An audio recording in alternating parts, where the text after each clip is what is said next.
আসসালামু আলাইকুম প্রিয় বন্ধুরা, আজকে আমরা যাচ্ছি কোটচাঁদপুর থেকে পাকশির উদ্দেশ্যে কপোতাক্ষ এক্সপ্রেসে। এই যে টিকিট কেটে নিয়েছি, কিন্তু কোনো সিট নাই, স্ট্যান্ডিং। দেখা যাক সিট পাওয়া যায় কিনা। তো ভিডিওটি সম্পূর্ণ দেখতে আমাদের সাথেই থাকুন। এই যে সাকিব, এই যে শাহাদত, এই যে আমি, এই যে দুইজন বিবাহিত, আর এরা দুইজন জীবিত জীবিত জীবিত এরা জীবিত, এরা বিবাহিত।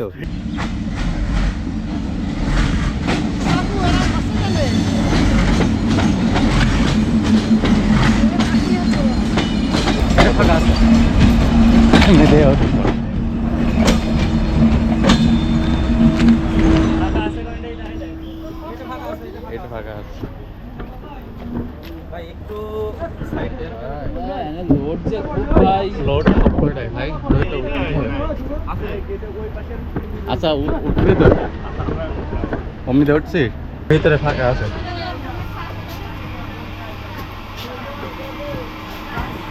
সিট পেয়েছি, কিন্তু কার সিটটা আল্লাহ ভালো জানে। জানে না, হয়তো যে কোনো সময় ওঠা লাগতে পারে। যতক্ষণ পারি বসে থাকি। কোটচাঁদপুর থেকে রওনা হলাম আমরা ঈশ্বরদীর উদ্দেশ্যে। কয়টার সময় দেখো তো, কয় ঘন্টা লাগে? সময় এখন বাজে 9টা 8, সকাল 9টা 8 সময়। দেখা যাক কয়টার সময় আমরা পৌঁছাই।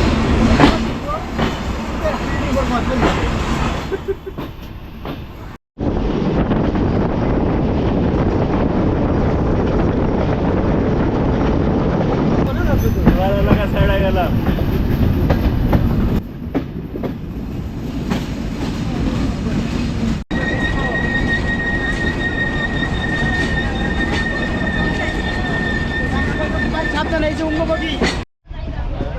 ট্রেন একদম খালি, আপনারা দেখতেই পাচ্ছেন, কানায় কানায় খালি ট্রেন। সামনে পেছনে চারিদিকে শুধু খালি, প্রচুর জায়গা, শুধু দাঁড়ানোর জায়গা নেই। আলহামদুলিল্লাহ, অবশেষে আমরা ভালোভাবেই পাকশিতে এসে পৌঁছেছি। ট্রেন চলে যাচ্ছে, এখন 11টা 45 মিনিট বাজে। তো দর্শনা থেকে সিট ছেড়ে দাঁড়িয়েছিলাম, অতিরিক্ত ভিড়ের কারণে আর কোনো ভিডিও নেওয়া হয়নি। এখন দেখা করব এখানকারই এক স্থানীয় ভাই, তার নাম কাউসার। সেই আমাদেরকে ঘুরে ঘুরে দেখাবেন। টি শার্ট পরা ইনি হলেন কাউসার ভাই, এবং তার সাথে রয়েছে তার বন্ধু আবু বক্কর ভাই।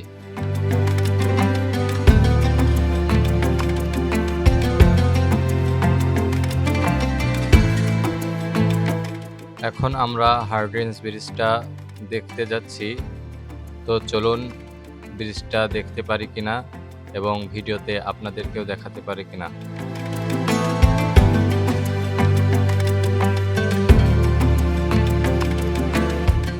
ব্রিজে সাধারণত সবাইকে যেতে দেওয়া হয় না, তো দেখা যাক আমাদেরকে যেতে দেয় কিনা। যেহেতু কাউসার ভাই একজন রেলওয়ে স্টাফ, সে রিকোয়েস্ট করলে হয়তো যেতে দিতে পারে।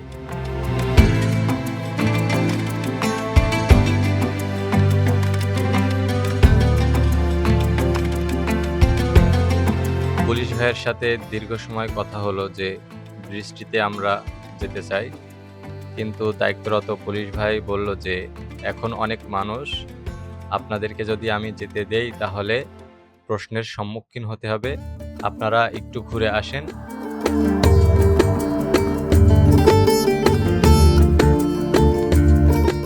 যেহেতু ব্রিজে যেতে পারলাম না, তো এখন আমরা সিদ্ধান্ত নিলাম যে ব্রিজের নিচটা একটু ঘুরে দেখব এবং পদ্মার পানিতে গোসল করব।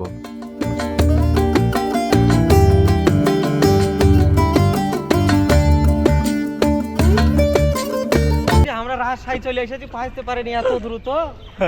আমার বেটা সামলে দেখো, সামলে দেখো, কি সুন্দর ভিউ, কি সুন্দর ভিউ, খালি ওয়াও। কত বড় বড় বিল্ডিং, ফুকু পিলার দেখো তো।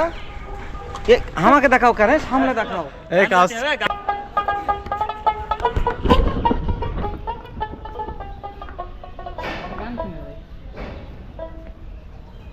একটা গান হয়ে যাক, গান ধরেন সাথে আমরা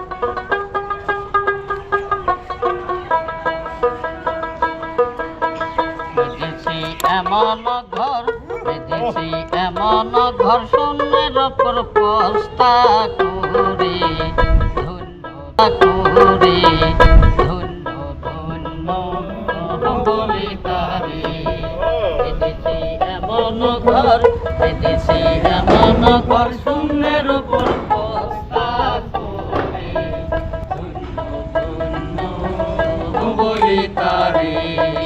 এখানে সেই বক্সার গেম।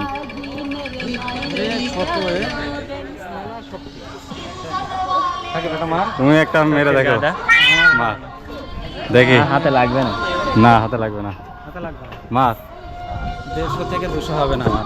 দেখা যাক কত হয়। হ্যাঁ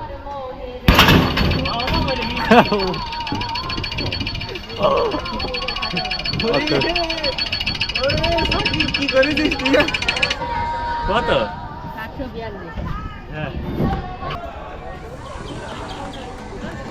চলো ওই সাইডে যাই। আমরা ওই জি, সাইডে নিচে নামবো, ঠিক আছে? ওই সাইড থেকে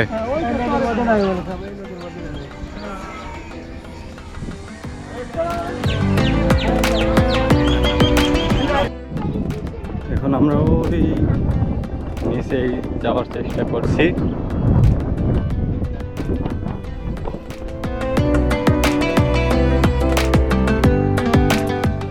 এই পড়ে যাব না তো?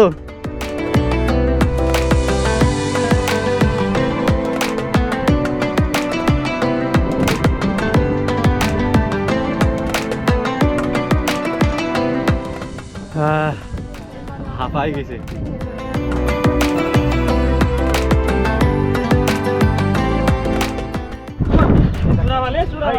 হাই গাইস, এই যে আমরা চলে এসেছি হাইকিং ব্রিজের নিচে পদ্মার পাড়ে। এখন আমরা পরে কি? Hi guys. এই পদ্মার পাড়ে গোসল করব, তাই তো? এই সবাই লুঙ্গি গামছা নিয়ে এসেছো? হ্যাঁ এই তো গোসল হবে, গোসল। এই অনেকে গোসল করছে। মোহতামিম সাহেব গোসল করবেন?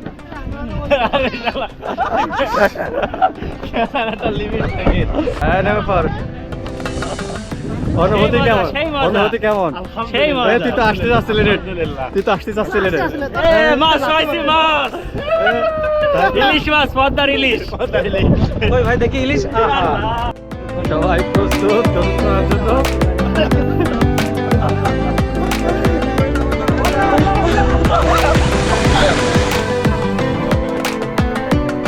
এটা লাফার।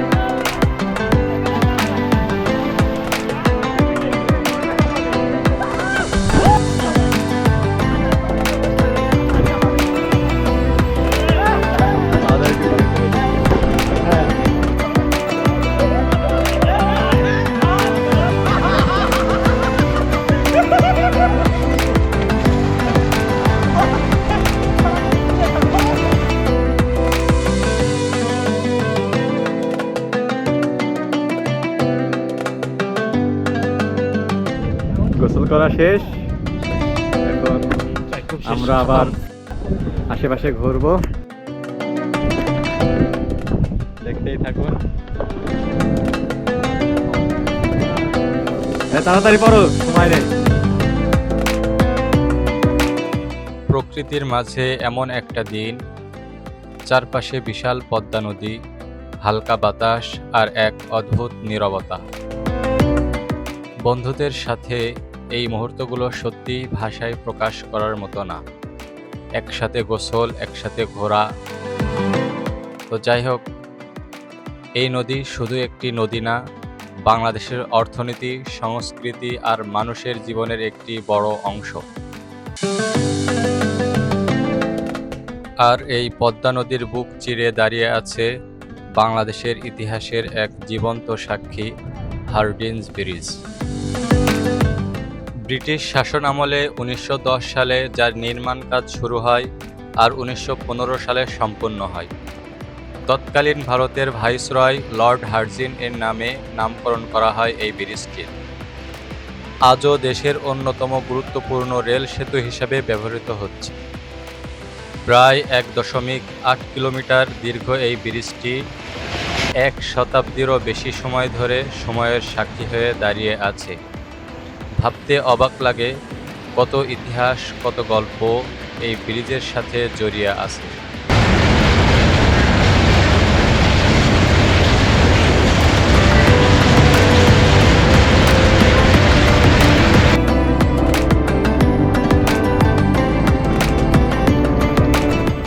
এই যে ঠিক পাশেই আধুনিক বাংলাদেশের আরেকটি প্রতীক লালন শাহ সেতু। 2004 সালে নির্মিত এই সেতুটি উত্তরবঙ্গের সাথে দেশের অন্যান্য অঞ্চলের সড়ক যোগাযোগকে করেছে অনেক সহজ। বাংলার বিখ্যাত সাধক লালন শাহ এর নামে নামকরণ করা এই সেতুটি আধুনিক প্রকৌশলের এক সুন্দর উদাহরণ। এক পাশে শত বছরের পুরনো ইতিহাস, আরেক পাশে আধুনিক উন্নয়ন। দুটো একসাথে দেখলে বাংলাদেশের অতীত আর বর্তমান যেন একই ফ্রেমে ধরা দেয়। অনুভূতি কেমন? মাশাআল্লাহ, আল্লাহ তাআলার সৃষ্টি সবসময় তো সুন্দর। আলহামদুলিল্লাহ, আলহামদুলিল্লাহ। আর একটু দূর থেকেই দেখা যায় বাংলাদেশের সবচেয়ে বড় মেগা প্রজেক্টগুলোর একটি, রূপপুর পারমাণবিক বিদ্যুৎ কেন্দ্র। এটি দেশের প্রথম নিউক্লিয়ার পাওয়ার প্ল্যান্ট, যা রাশিয়ার প্রযুক্তিগত সহায়তায় নির্মাণ করা হচ্ছে। এই প্রকল্পের মাধ্যমে বাংলাদেশ বিদ্যুৎ উৎপাদনে এক নতুন যুগে প্রবেশ করবে ইনশাআল্লাহ। এখানে দেশি বিদেশি বিশেষ করে রাশিয়ান প্রকৌশলীরা কাজ করছেন, যারা এই বিশাল প্রকল্পকে বাস্তবে রূপ দিচ্ছেন।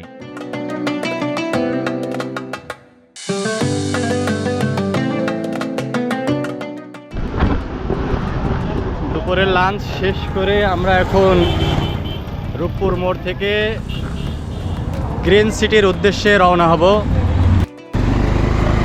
আপনি গোল চত্বর দিয়ে ফায়ার সার্ভিসের ওখানে যাবেন, যাওয়ার পরে তারপরে গ্রিন সিটি যাবো।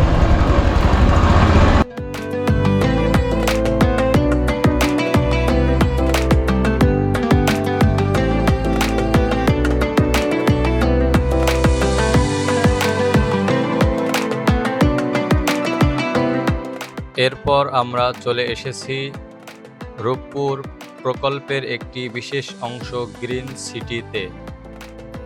এটি মূলত বিদেশি, বিশেষ করে রাশিয়ান প্রকৌশলী ও কর্মীদের জন্য তৈরি একটি আধুনিক আবাসন এলাকা।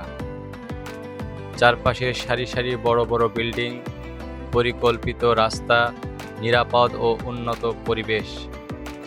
এখানে রয়েছে তাদের থাকার জন্য উন্নত বাসস্থান এবং দৈনন্দিন জীবনের প্রয়োজনীয় প্রায় সব সুযোগ সুবিধা।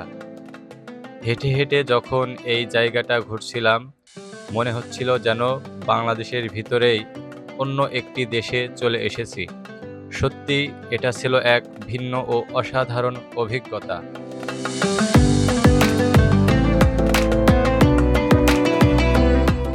সবকিছু মিলিয়ে আজকের দিনটা ছিল একদম ভিন্ন রকম।